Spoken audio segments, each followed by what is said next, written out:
Hello, everyone, and welcome to this bi-monthly Intermountain West Regional Drought Early Warning System webinar with NIDIS, the National Integrated Drought Information System.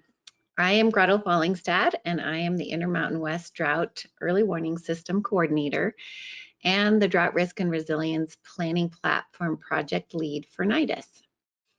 We begin this briefing by respectfully acknowledging that the land we are joining from today is the ancestral land of Indigenous peoples. As we are all in different places of the country, this will be different for each of us. The land where I'm speaking from is the traditional lands of the Tewa people, the Ogapoge Owingeh, or the White Shell Water Place, or Santa Fe, New Mexico. Surrounding our community are the lands of Pueblo, Apache, and Navajo communities whose people continue to maintain vital connections to this place.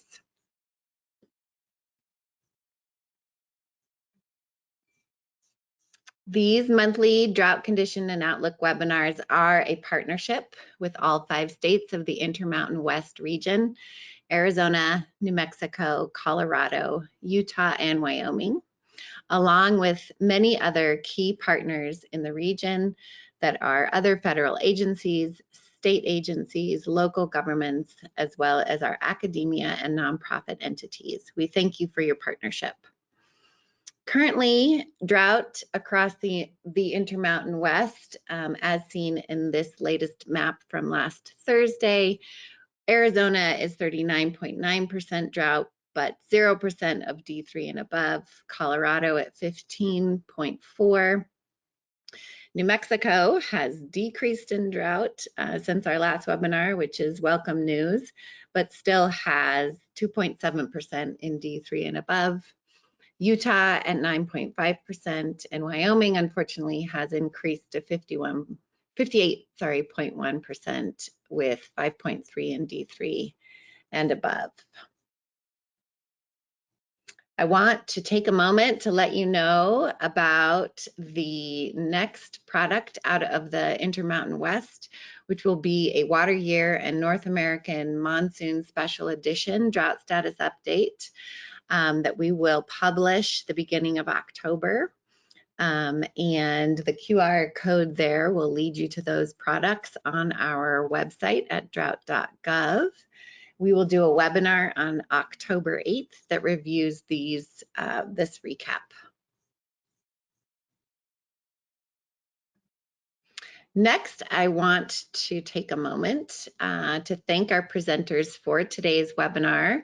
We have Dave Simmerall. Dave is an associate research climatologist at the Desert Research Institute and the Western Regional Climate Center in Reno, Nevada. And he has served as a national author for the U.S. Drought Monitor since 2012. Dave will be giving us our current climate and drought conditions, and as well as an outlook. Peter Goebel is with the Colorado Climate Center. Peter received his BS in meteorology from the University of Northern Colorado and his MS in atmospheric science from Colorado State University. He is the Colorado Assistant State Climatologist, and he specializes in climate variability and drought. Recent projects include investigating the sources of error in Western Colorado water supply forecasts, determining areas of Colorado most suitable for expansion of the wine and grape industry, as well as climate models to investigate the future precipitation variability in Colorado. So I will pass the baton over to Dave to give us our drought conditions and outlooks for the Intermountain West. Dave, I will make you presenter and then you will be able to share your screen.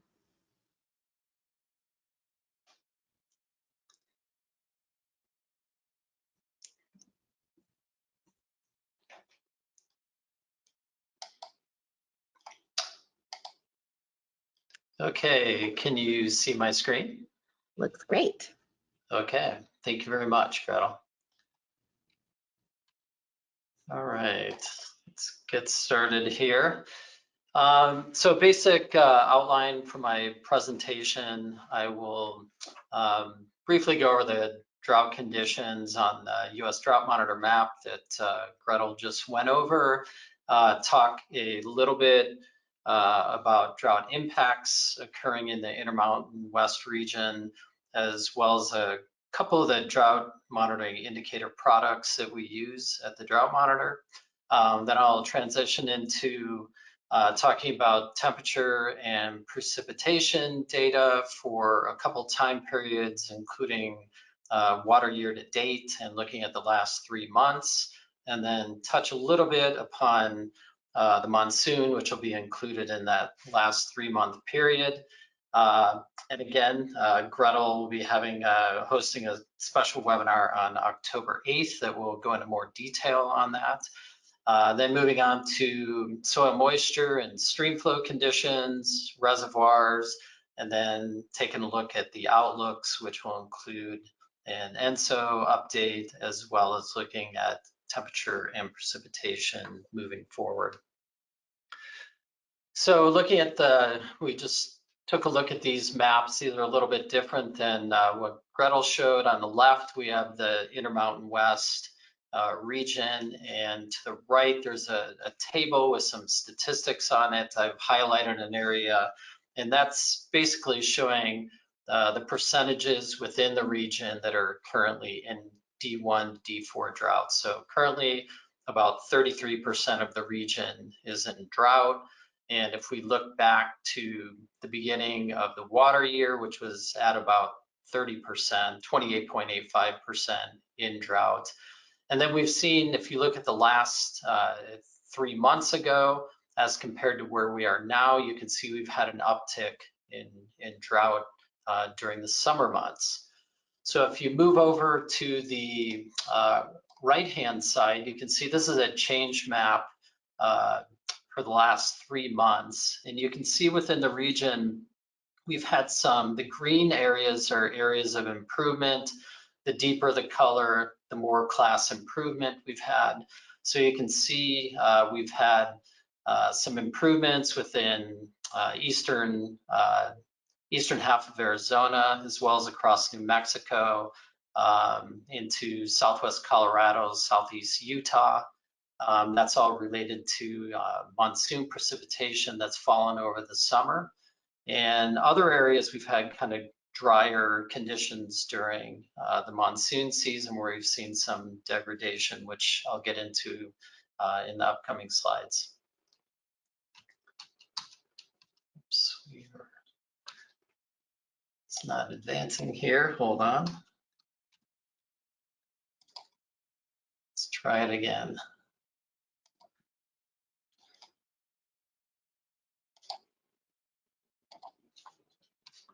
Okay, here we go. My apologies for that. I'm not sure why it was stuck. So looking at drought impacts within the region since mid-July, there's a map in the middle, and this map comes from the National Drought Mitigation Center, their Seymour system, and it's a drought impacts reporting system where individuals can input drought impacts that are occurring in their specific areas, as well as providing information like photos and stuff like that related to the drought impacts they're experiencing. And as you can see up in Wyoming, we've had quite a few drought impacts being reported across the state, mainly in the eastern portion of the state, but also in the west central portion of the state. We've also seen some in east central Colorado as well. Most of these impacts, I probably went through about 50 of them this morning, and pretty much everything that I saw was within the agricultural sector. And those are a couple of photos on the right-hand side from folks, ranchers that put some photos in showing the impacts in their specific regions. The one on the upper right is in the northeast corner of Wyoming and Campbell County, and then bottom right is in Uinta County, which is in the southwestern portion of Wyoming. The one in the upper right, the comments were as related. You can see on the left-hand side the impacts that are being experienced in the region, but that was a specific rancher that was having to haul water for his cattle. But we're seeing, kind of typical agricultural sector impacts, including poor rangeland conditions, reduced crop yields, reduced irrigation water availability, water hauling for livestock, supplemental feeding, decreased stock weights, and dry creeks and stock ponds as well. Taking a look at these are some new drought monitoring indicators that we've been using over the past several years. And these are composite drought indicators. So we're not just looking at temperature specifically or precipitation conditions or soil moisture. These composite indicators mix together a differing composition of indicators that we use. And you can see on the bottom left, the inputs in the short-term indicator. And these are short-term meaning less than 6 months, and the long-term are greater than 6 months. And these indicators that are used, and they're weighted differently. These came out of research that was funded by NIDIS and National Drought Mitigation Center from machine learning and looking at the best combination of indicators that help predict and monitor drought. So on the left-hand side, I've highlighted some areas within the region that in the short term are experiencing some very dry conditions. And as we just talked about, the drought impacts in eastern Wyoming, you can see those highlighted in the drought indicator product here, as well as some areas of very dry conditions showing up in northwestern Utah, western portions of Arizona, south central Arizona, and southern New Mexico. And on the right, looking at some of the long-term situation, you can see southern portions of New Mexico as well as east central portions of New Mexico. And those have been experiencing drought conditions for many years coming into the summer. So we're going to shift over here to looking at some of the temperature and precipitation percentiles for the water year. So that began last October 1st, and we're coming close to the end of the water year at the end of this month. So I thought I would show these to kind of give you an idea of conditions for the water year. So on the left-hand side, we're looking at mean temperature percentiles. And the warmer the color, the deep orange color, those are areas that experience record warmth throughout if you're looking at this period of time across the entire period of record, those are ones that rank the warmest on record. But you can see across the entire western region, temperatures, generally speaking, within the Intermountain West region, we're falling into that top 10 percentile, much above normal range of temperatures. And on the right side, we're looking at precipitation for the same time period. And you can see within the Intermountain West region, there was kind of a mix of quite a range of conditions that occurred, going all the way from much below normal to much above normal. Fortunately, areas that received above normal precipitation in places like Colorado and in the Central Rockies, as well as northern New Mexico, areas of Wyoming, like the Wind River Range and the Wasatch in north central and north central Utah, all received above normal precipitation. And you can see I threw in the upper right, that's a map from the NRCS SNOTEL network, and that's looking at the different basins in the western US, and that's a percentage of median snow water equivalent, and that was on April 15th. So that's about the time of the peak snowpack, that time of year. But I just wanted to show you coming out of, into late spring, you can see that a good portion of the Intermountain West region, the northern extent of it was about average in terms of snowpack, and the southern extent of it, the drainage basins were above normal in terms of snowpack conditions. And that's pretty typical during a year where we're in a El Nino year like we experienced during the last cool season.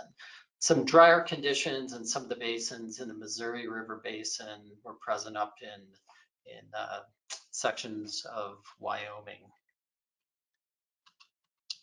And my screen is freezing again. Let's see here.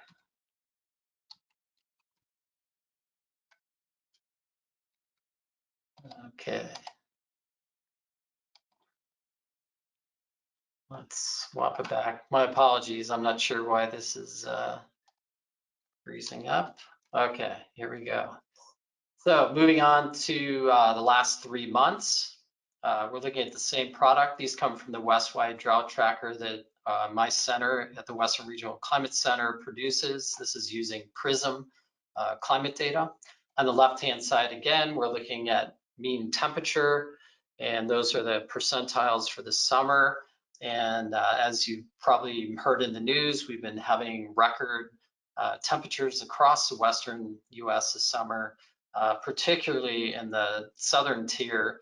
As you can see, a good portion of Arizona, southwestern Utah, as well as areas within western New Mexico experienced some of the warmest temperatures on record. Looking at precipitation, and this is June through August, so essentially through the end of August. This product updates monthly, so we don't have the last 2 weeks into September included. But however, I've highlighted some areas to give you an idea of during the monsoon season, the summer, what the conditions have been like. So first, kind of looking at some of the areas that have fared well during monsoon up in the Four Corners region. You can see those areas have ranged from being in the top 33rd percentile all the way up to, I think there were some areas that had received record wet during the summer months, as well as areas in northern New Mexico and northeastern Colorado fared well during the monsoon season. In contrast, we've seen very dry conditions, again, going back to where we're seeing the impacts up in this area in the northeastern part of Wyoming. We've also seen some really dry conditions in the western portions of Arizona and southwestern Utah, as well as in southern part of New Mexico. And on the right, just looking at kind of some of the statewide conditions, Arizona for June through August had the record warmest maximum, minimum, and mean temperatures statewide. Utah had record warmest June through August maximum temps. New Mexico had record warmest minimum temperatures. So this summer definitely experienced some anomalous conditions, and fortunately in some of these areas that experienced drier conditions, like hot and dry conditions with elevated ET, also experienced wetter than normal conditions. So hopefully moving into the winter months, the soils aren't going to be too dry in those areas. Okay, these are looking at, these are temperature rankings for the past 3 months, and I wanted to build a bit more on some of the warm temperatures. And these are, on the left-hand side are maximum temperatures, on the right, minimum. And these are from individual stations. And you can see the ones with the warmer kind of maroon colors, those, and they have a number 1 in them. That means those were the hottest on record for that individual observing station. So you can see a lot of 1s and 2s, so record or near record maximum temperatures across stations in Arizona, including Phoenix, up in Prescott, Sedona, Flagstaff, as well as up in Utah, Cedar City. So you can see definitely Arizona was kind of the focal point of some of the high temperatures in the summer months. And on the right, minimum temperatures, same story for Arizona. Lots of records broken. And that means those nighttime temperatures just were not cooling down throughout the region. So moving over to precipitation for the last 3 months in the monsoon season, I wanted to show you some departures from normal, how much below normal they were for the last 3-month period. And before I go about talking about some of those, on the right-hand side, this is a map of the percent of annual rainfall that occurs during monsoon season. And you can see on the bottom, that's the percent of annual average precipitation. So why I've highlighted those specific areas on the bottom, those are particular areas in Arizona and New Mexico that receive a high percentage of their annual precipitation that falls within monsoon season. And that's about, in those areas, it's kind of ranging from 40% up to maybe about 65% of their annual precipitation falls within the monsoon season. So if we look back at the map on the left-hand side, you can see in south central New Mexico, you can see around Las Cruces and those areas, you can see stations in those areas had some pretty good deficits.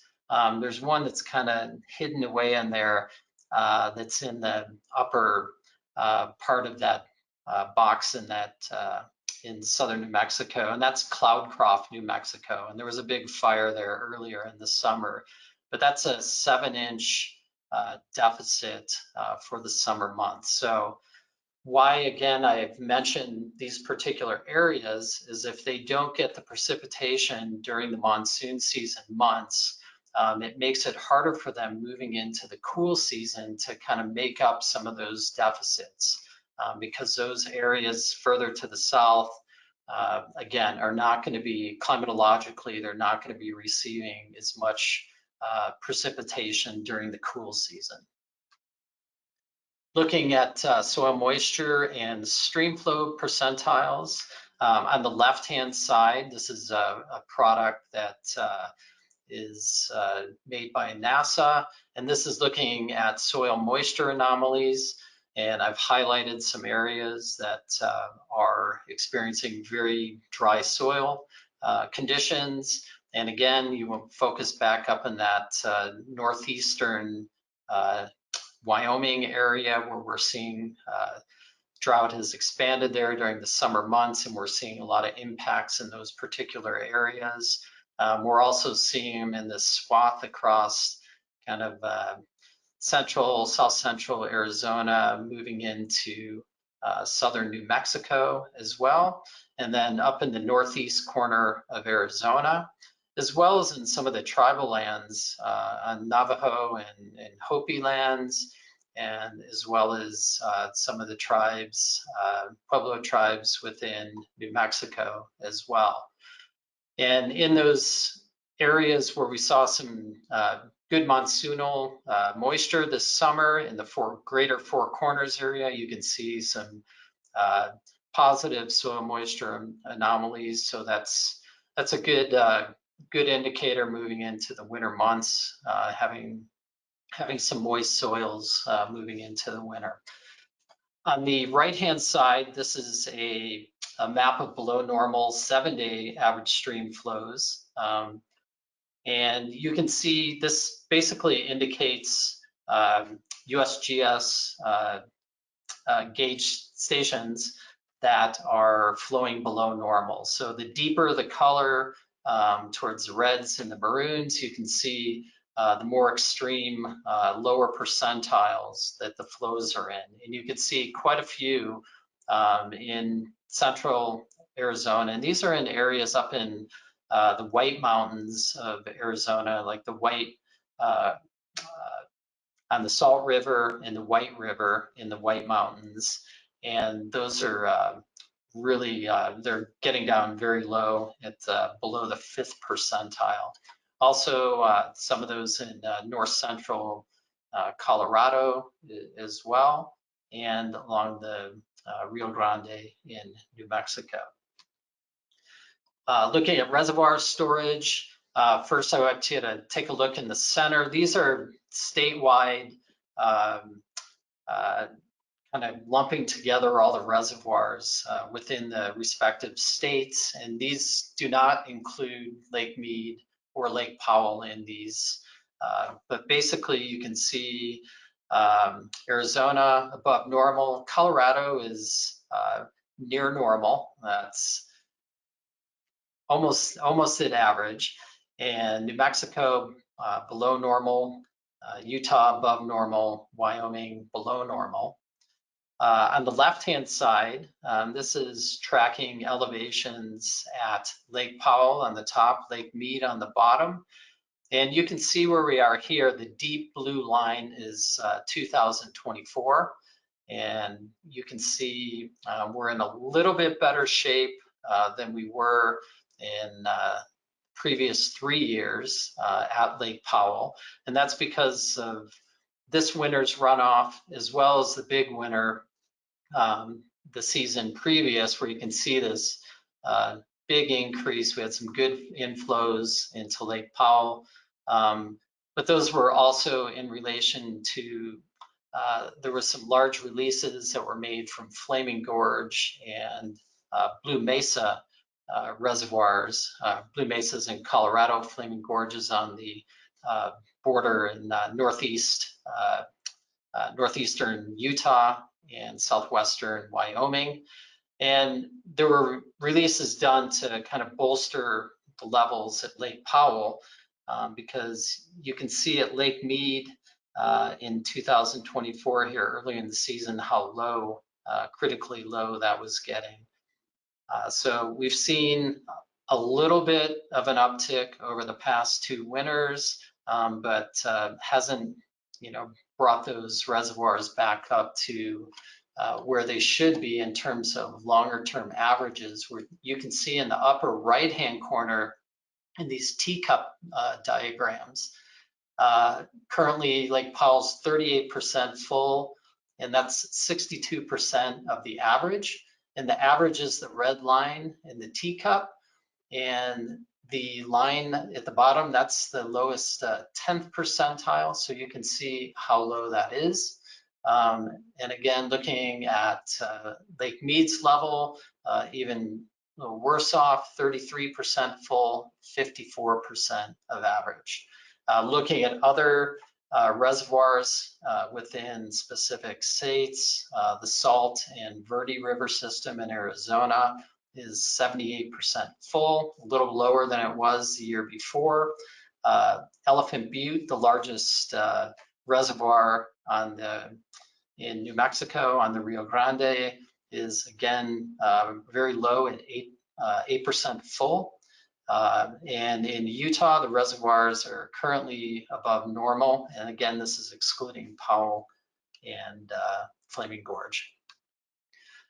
And lastly, I'm going to move on to 2 slides from the outlooks. First, I'll take a look at the current ENSO, and we'll start looking at the upper left. This is basically a kind of a time series looking at ENSO over the past, since 1990, essentially.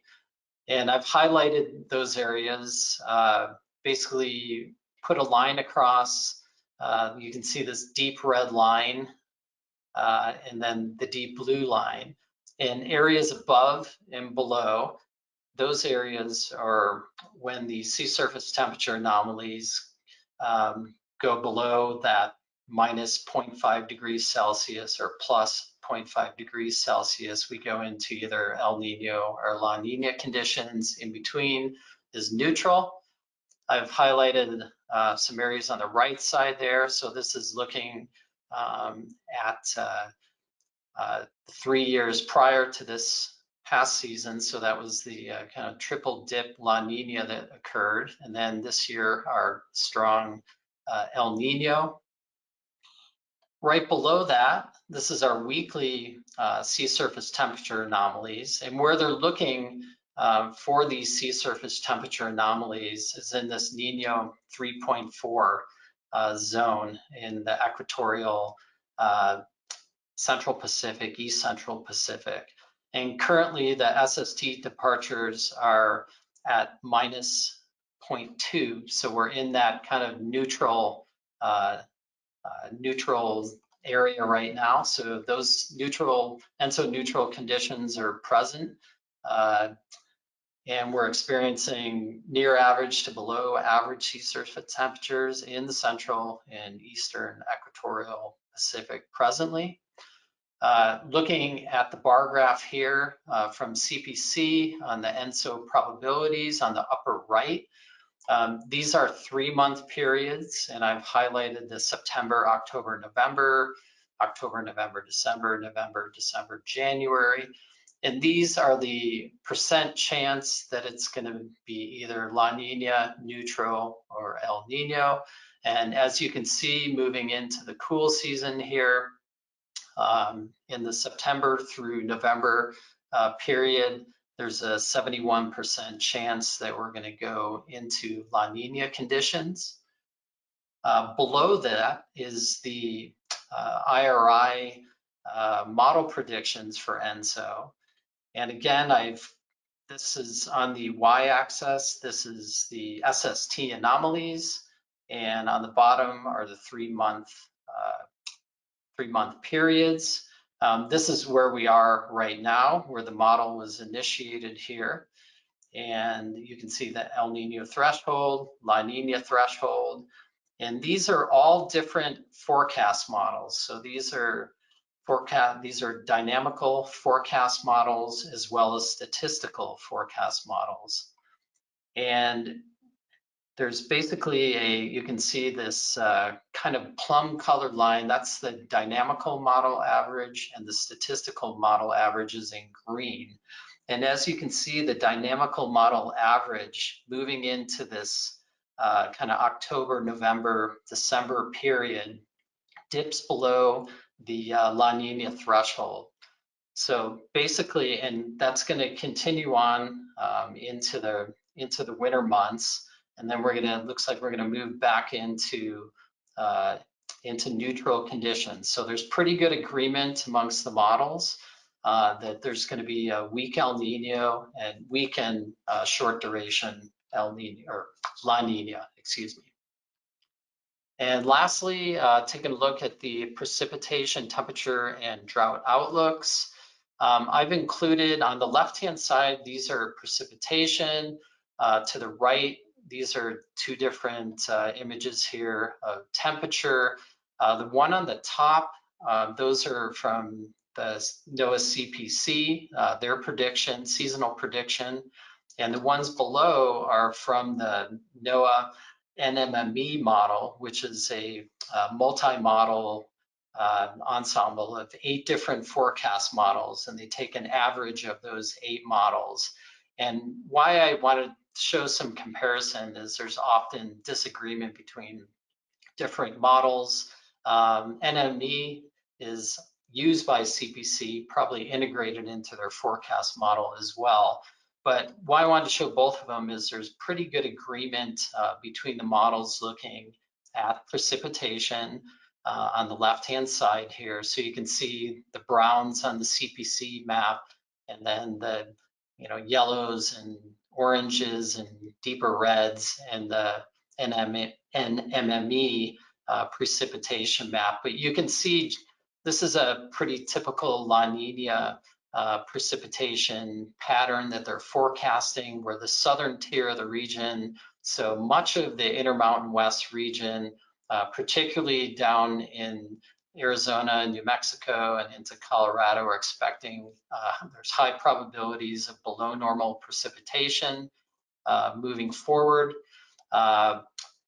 And then you can also see in terms of temperature, seems to be an ongoing theme from winter to winter, but above normal temperatures across most of the Western United States. And especially you can see a very high probability of above normal temperatures up in the greater Four Corners region. And lastly, this is CPC's last seasonal drought outlook map. And I've highlighted the Intermountain West region. And you can see these areas that are brown or yellow. These are areas that the drought is expected to persist, and the yellow drought development likely. And why? And generally speaking, I'm not the forecaster who made this map, but basically they've integrated where the current drought is on the US Drought Monitor map now, and then integrating, looking at the seasonal forecast and what's generally expected in terms of precipitation during a weak La Niña, and they're expecting, drier conditions, as you can see over on the precipitation map, warm and dry. So they're expecting that these areas that are in drought during the winter are unlikely to see improvement in some of those areas. And thank you for your time. Thank you so much, Dave. What an amazingly thorough presentation, very valuable for all of us, managing drought conditions and anticipating what's to come. So next, we are going to hear from Peter Goebel, and he is going to give us an overview of stream flows or low flows at this point in time. Peter, I'm going to change you to the presenter, and then you should be able to share your screen. Sounds good. Let's see. Yep. Let's see. And is it showing the slides, or is it showing the go to webinar tab thing? It is in present mode. It looks great. And one note for all the attendees, if you'd like to ask questions, you can put those in the questions box on the GoToWebinar control panel. And take it away, Peter. Yes, absolutely. Yeah, thanks, Gretel, so much for having me on this afternoon. Thanks to everyone for spending a little time with us. And thanks to Dave for that thorough overview of conditions in the Intermountain West. I'm sure many of us were probably hoping for some better news, but I appreciate the overview nonetheless. I'm going to be talking for the next 15, 20 minutes about some results from a paper that was published out of our office by myself and my boss, Dr. Russ Schumacher, who's the state climatologist here at Colorado State University, looking at stream flows in Western Colorado and how they ended up lower than maybe we would have predicted a couple of years in a row, looking at why that might be the case and why this is an important problem. So with that, let's see if I can advance the slide. Sure. So this paper was put out about 1.5 years ago, and the motivation really came from 2020 and 2021, where there was a bit of a discrepancy, at least an apparent discrepancy, between the peak snowpack conditions that we had in Western Colorado and the stream flow conditions that we observed in the subsequent kind of peak runoff season, or kind of the April through July season. And so this 3-panel plot underscores the motivation looking at numbers from 2020. So this is a look at major river basins in Western Colorado, looking at the percent of normal April 1st snowpack in 2020, I believe Dave had a slide where he was looking at the snow water equivalent of around peak season this last year.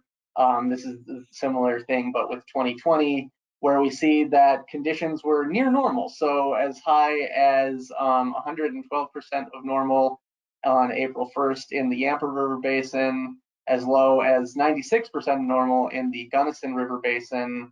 The April through July runoff forecast was a little lower than that, particularly in southern Colorado. This one comes from the Natural Resources Conservation Service, and we see, they were anticipating a bit of a mismatch here, right? In large part because we had a warm summer the previous year and a dry fall, and as Dave kind of mentioned in his talk, we know that that can affect the subsequent runoff season. But then this is what we observed, where you see in every case the numbers were lower than forecasted, in some cases much lower than forecasted. And it was certainly an apparent mismatch with the amount of snowpack that we had that year. And we saw a very similar situation in 2021, where the snowpack numbers were lower. So certainly we saw a lower than normal flows year coming in 2021. But again, the flows verified much lower even than forecasted. So what's going on here? Are dry soils to blame? And if so, do we have the resources available to forecast soil moisture driven stream flow depletion? And this is a really important problem because if we think about our Intermountain West region, so much of the water that we use in this region, starts in the high country. Much of it starts as snowpack, and then it's that runoff season where it makes it into our lakes, rivers, and reservoirs where we really get to ultimately use that water. And having these forecasts accurate by, say, April 1st, around the time that the snowpack does peak, is really valuable for water managers, people who are, managing dam and reservoir operations, hydropower operations. And of course, it's very important to water users as well, because we have so much agriculture in the Intermountain West that is fed by irrigation that comes from these water sources. And then another question that we got into with this research that's really going to become a very important question is, what impacts peak flows more, or those April through July stream flows more? Is it the conditions before the start of the snowpack year, or after when we observe peak snowpack? So of course, we all know that the amount of snowpack affects the amount of runoff in a given year.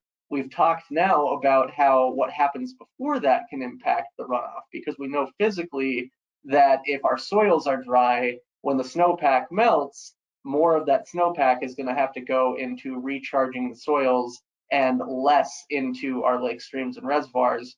But then one thing that I'm going to try to convince you of over the next 15 minutes or so is, at least for Western Colorado, this may not be as true everywhere in the Intermountain West, but at least for Western Colorado, it's very important that you don't take your eye off the ball after April 1st. So what happens in April, May, and June also has a marked impact on the runoff season. And so we can't just kind of match up those peak snowpack values and hope for a good result. So here we're going to get into some of the research that we actually did.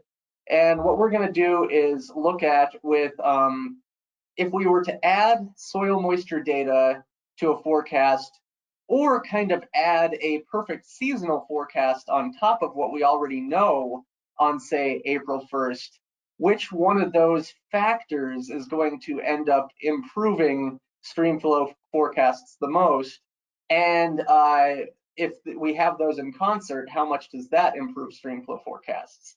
And then just again, tying this back to the motivation, right? This is a very important problem, because if we know that we can improve our stream flow forecasts by having a better handle on the state of soil moisture going into a snowpack season, then we know we can solve this problem, or at least chip away at the problem, by maybe improving soil moisture models, maybe adding more in situ or kind of site-based observations around the region. and that over time that should help with our forecasts. But if it turns out to be more the case of, hey, what happens after peak snowpack is really important, then we know that what we really need is to improve the skill of the outlooks, kind of like that outlook that Dave showed at the end of his talk, where he was looking at the next couple coming months. For instance, if that turns out to be the bigger thing tipping the scales, then we know that we need better outlooks on, say, April 1st of what's going to happen in April, May, June. And that sub-seasonal to seasonal forecasting problem has been a very tough nut to crack. And so that's arguably going to be a more difficult problem if that turns out to be the case. All right, now getting back to the data that we're using, we're going to be looking at data from years 1980 through 2021. And the rivers that we're going to be forecasting for are the Yampa, the Colorado main stem, or kind of Colorado headwaters, the Gunnison, and the San Juan. And you can see the actual stream gauges that we're going to be trying to make forecasts for highlighted in red. Those blue circles that are additionally circled in red on this slide, those are what we're going to be making the forecasts for. We're forecasting for naturalized stream flows, so we know that there's many basin diversions for irrigation and for municipal water supplies. So naturalized flows are, to the best of our ability, what would the stream flows have been at those locations had we not disturbed the rivers. And so the NRCS has estimates of that. That's going to be our PredictDan data set, or what we're trying to predict. So these are, I should also mention, these are going to be hindcasts. So we're not looking at obviously future years because we don't have that data yet, but we're hindcasting for 1980 through 2021. And a hindcast is basically a forecast where you don't use the verification data from that year to cheat. So for instance, if we were trying to make a forecast for April or through July, or in this case, it's going to be April through August stream flow on the Colorado River in 1986, we already have that stream flow data, but we're not going to feed that into our model. We're not going to cheat. So that's basically what it is a hindcast is just a forecast for the past where you're ensuring that your model is blind. And that's kind of what's explained here about hindcasts. The one note that I need to add here is that we do this for every month that operational river forecast centers produce a forecast. So they do this on January 1st, February 1st, all the way through the kind of runoff season, is they update their peak flow forecasts based on what's happened over the last month. We're going to do the same thing with our hindcasts. And then the last part is the data that goes into these hindcasts. So the kind of base data sets that we're going to use are the ones that we know have a large statistically significant influence on runoff, and we can very much explain the physics there, where water year-to-date precipitation, or October 1st precipitation, through the point in the water year where we're hindcasting, and then snow water equivalent, as well as, well, those are going to be our two kind of major predictor data sources in every forecast, or every hindcast, are water year-to-date precipitation and snow water equivalent. But then for some of our hindcasts, we're going to add in this NASA Western Land Data Assimilation Systems soil moisture and groundwater at above 2,400 meters, or above 8,000 feet. And we're going to use that to determine, if we had better knowledge of the soil moisture and groundwater states, would our forecasts be more accurate? And then the last one is getting at the other side of the problem that I mentioned earlier, is what if we were able to make a perfect seasonal forecast, at least at our snowtel sites? Not a perfect stream flow forecast, because we're not going to feed in, we're not going to let the model cheat like I mentioned earlier. But what if we were, as a thought experiment, able to know what the temperature and precipitation were going to be for the coming months? Could we use those data to, say, improve an April 1 forecast by inputting what happens at those snowtel sites in terms of temperature and precipitation for the months of April, May, June? And so we're going to see what one of those factors improves the forecasts more. This is just a table that outlines all of that, or basically what variables are in each forecast. So the base forecast, again, is primarily driven by water year-to-date precipitation and temperature, as well as snow water equivalent, or basically our snowpack. But then we'll have a set of hindcasts that use root zone soil moisture. That's what this VWC is. That stands for volumetric water content. We'll have one that includes soil moisture and groundwater. We'll have one that doesn't include those kind of antecedent condition states. So it doesn't include what the soil moisture and groundwater look at like at the start of the season, but it will include what happens in terms of temperature and precipitation at our kind of predictor snow-tell sites for the rest of the season. And then we'll have forecasts that use this information in concert, where we have both kind of the representation of what happened before the snowpack season, as well as a representation of what happens beyond our forecast point, it basically mimicking what if we had a perfect seasonal forecast right now. And so the Y's and the N's just tell you whether or not that data is being used in each forecast. And then this is the last column is what I had mentioned earlier about we're never going to use streamflow data from beyond the point of the forecast. So we're not going to let the model feed. These are random forest statistical forecasts, and that's just important because random forest models can kind of show us a little bit more complex statistical relationships than just multiple linear regression. You see kind of a graphical representation of that on the right-hand side, where the random forest regression is kind of figuring out this third order polynomial relationship, whereas the linear regression is not. We talked about our input variables. This is important. So we're in each of these forecasts, we're going to use 70% of our data set, or 70% of the years in our data set, to train the model, and then 30% to predict what happens in kind of your out of sample or out of bag years. And then we're going to do this with 500 different permutations and take the composite result. And then this is just a little note about regressions below. We don't need to get into that. And then we're going to use these three measures to determine the success of the forecast. We're going to use fraction of variance explained, or R squared, mean absolute error, and Heidke-Skill score. These all kind of go hand in hand. So a high R squared, a high Heidke-Skill score, those and a low mean absolute error. That's what we're going to be shooting for. So this is the first result that's a little bit more discouraging, but we'll get into more encouraging results in a minute. But this is looking at the difference between the base forecasts and the forecasts including different other components for each of the four major river basins that we looked at. So in this table, each column is a different river basin, and each row is the difference between the base and an added variable. And where we had increased skill that was statistically significant, we bolded the numbers. And what we see here is that for adding soil moisture or adding soil moisture plus groundwater, there's almost no difference in skill. So these did not add statistically significant skill to our hindcasts, whereas if we were able to make a perfect seasonal forecast, we would see much more skillful April 1 forecasts of April through August runoff in each of these four basins in Western Colorado. So what that is telling us right off the bat that's kind of discouraging is that it's really the tougher thing that is going to kind of solve this problem, that you really need to get the late spring right in order to get a nice accurate streamflow forecast.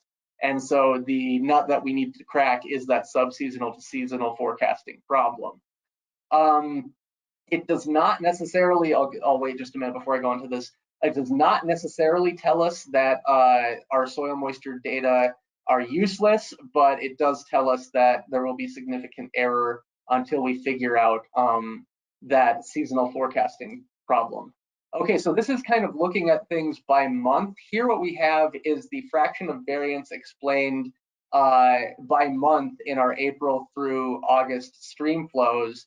So if we're making a forecast of April through August stream flows for the Colorado headwaters on January 1st. Using the data in just the base forecast, we can explain about half the variance. And as you can see, as we get more information, this eventually converges to 1 by the end of August, because of course by the end of August you know what your stream flow was, but you see how it kind of converges on 1 as you get more skill throughout the season. But then the blue line is what we would be able to do if we had a kind of perfect seasonal outlook for the season to come. And you can see that these are quite skillful even at the beginning of January. And so what this kind of gray shaded area shows us is the error that is based on just not being able to get that subseasonal to seasonal forecast right. And then the blue shaded area is kind of coming from other errors, which could perhaps include not having the soil moisture state right, but it may be other things as well. And so what this really tells us is, especially early on in the season, the biggest source of error is just not knowing what the weather will be in the coming months. Now, real quick before I wrap up, we did a case study with 2020 and 2021 where we just made one hindcast for each of these years using all the other years in our data set as predictor years. And for here we have two tables, top one's 2020, bottom's 2021. Each column is a different river basin, but we're showing the percent of normal stream flow for each basin in the base in the top row for each river basin, and then showing the percent of normal forecasted with the soil moisture information in the second row, and then soil moisture plus a perfect seasonal forecast in the third row.